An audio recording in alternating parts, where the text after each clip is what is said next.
Good morning, everybody. Welcome to the EPP Group press conference on EU-Mercosur.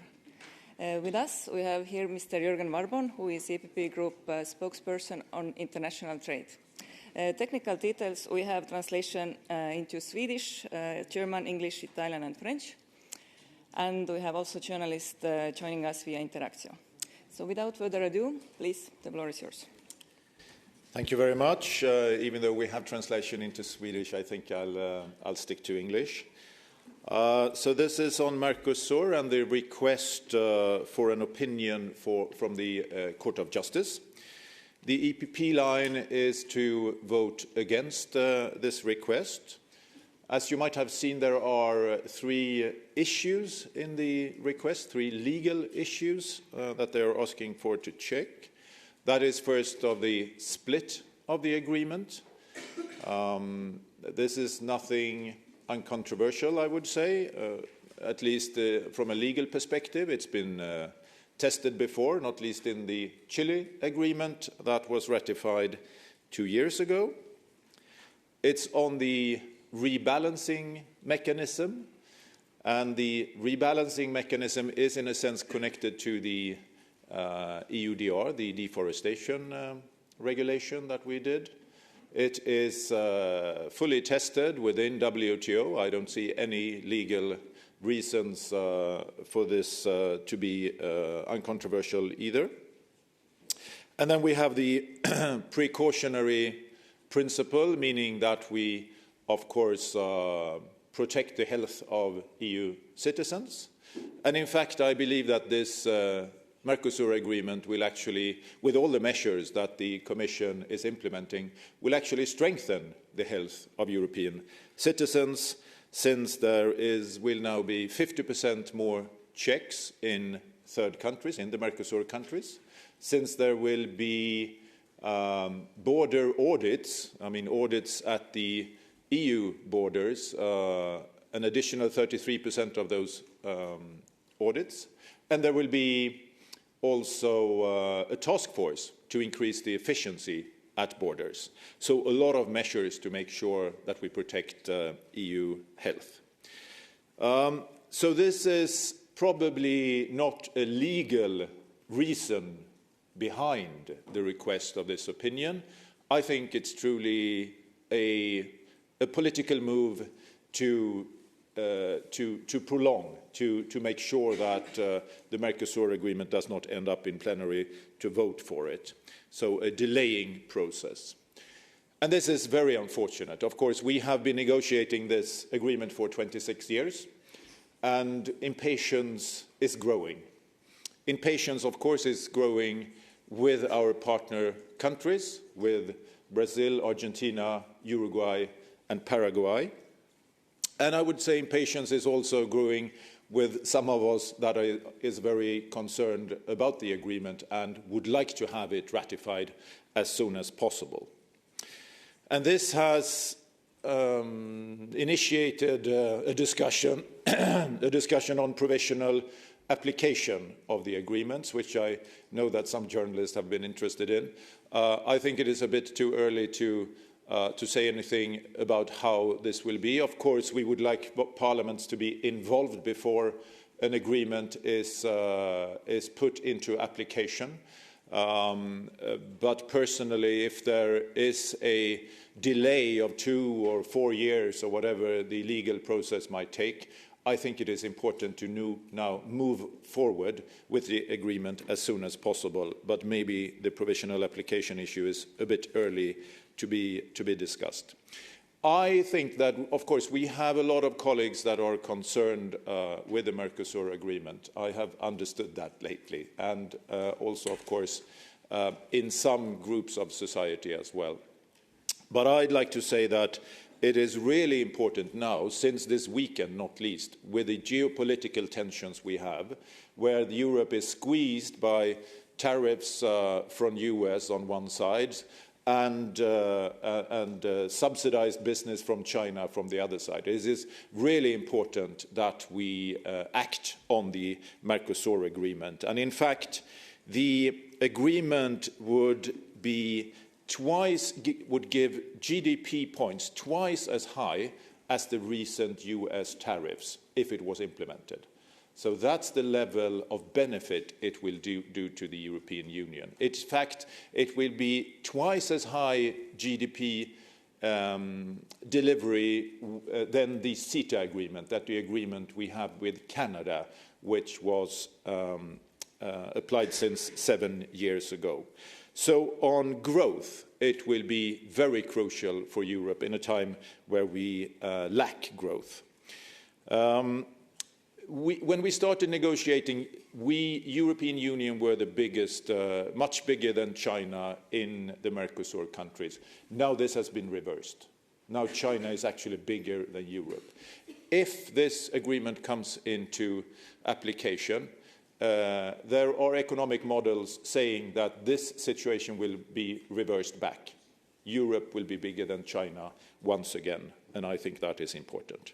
So the growth argument is, of course, that it will, already today, there are 30,000 small and medium-sized enterprises exporting to the Mercosur country. We will facilitate for them so that they can grow even further. There are 600,000 jobs today, depending on the exports to the Mercosur. That can grow even further. Motor vehicles, machinery, chemicals, a lot of agri-products will gain from this, not least dairy, wine, spirits, processed foods, olive oils, a lot of them. And then, of course, there are some sensitive products in our agriculture, as we know. The beef, the poultry, sugar, a few others. But this agreement is unprecedented when it comes to safeguarding farmers and those sensitive products. We have the tariff rate quotas, meaning a limited amount of volume that can enter the European market at the lower tariffs. That's the first safeguard in a sense. And then we have the actual safeguard, meaning that if the price decrease and the volume increase from the Mercosur countries, then tariffs will kick in. And then we have the so-called insurance policy, meaning that there is a financial sum that the farmers can get access to if one of the two, or if the two first, the tariff rate quotas or the safeguard doesn't work. So there is unprecedented safeguards for the farmers. And that's why I think, all in all, we need to move forward as soon as possible with the Mercosur agreement, and that's why the EPP line is to vote against the vote tomorrow. Thank you. We move on with the questions from the room first. Please raise your hand, state your name and outlet. Please. Hi, Mr. Warborn. This is Laura Zornoza for EFE. I was wondering if for the vote on Wednesday you would favor a secret vote or you would rather it be fully public. Thank you. No, at this moment I think there will be no secret vote. It will be a transparent vote, yeah.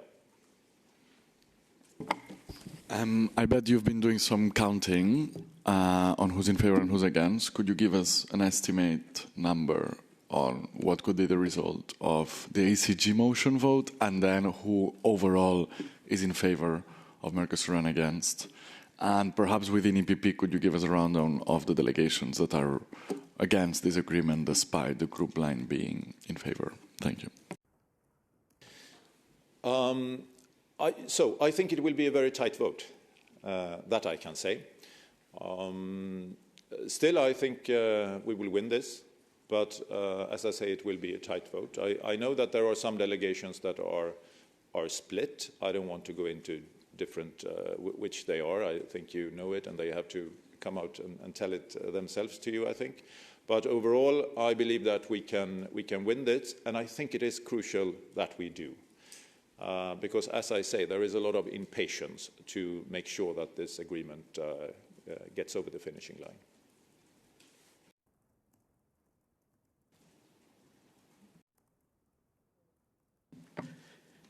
I'm a Hungarian television journalist, Tibor Udvarhelyi, and before coming here I checked your account on X, and on the basis of what I saw, And on the basis of what you told us here, there is no doubt that you are a great fan of the Mercosur Agreement. But outside, there are people coming by the thousand who are not. Will you go out to them and try to convince them to change their mind? Or what do you think they could be convinced by? So what could you tell them to change their mind, if there is anything that can change their mind? Thank you. Well, thank you very much. I like this question a lot, actually. Because I also hear a lot of colleagues saying that blaming the Commission, that the sentiment, in a sense, is where it is. And I think we have, as MEPs, an obligation to communicate the facts of this agreement. And when I research, when I follow up what the Commission is doing, I think it is without doubt that this will be very, very beneficial for Europe as a whole. I do acknowledge, and as I said in my introductory remark, that there are some sensitive sectors. And honestly, in EPP, the criticism now is from a farmer's perspective. And I can understand that. But with all the safeguards that is in place, and with the fact that a lot of farmers will gain from this, so on an aggregated level for the agricultural sector, it's a win. For some of the sectors, and I mentioned beef and poultry, there is sugar, ethanol, a few others, it might not be a win, but it's not a lose, because with all the safeguards, they are protected. And that's why I will continue to engage with farmers. In fact, when I go back to Sweden on Friday, I have a meeting with the Farmers Association in Sweden to sit down and to explain the content, because what I've understood is, of course, that not all the farmers know all the details that is in the agreements and all the benefits for it. So yes, I will definitely engage with the community on the positive side of this agreement, and I encourage more MEPs to do the same.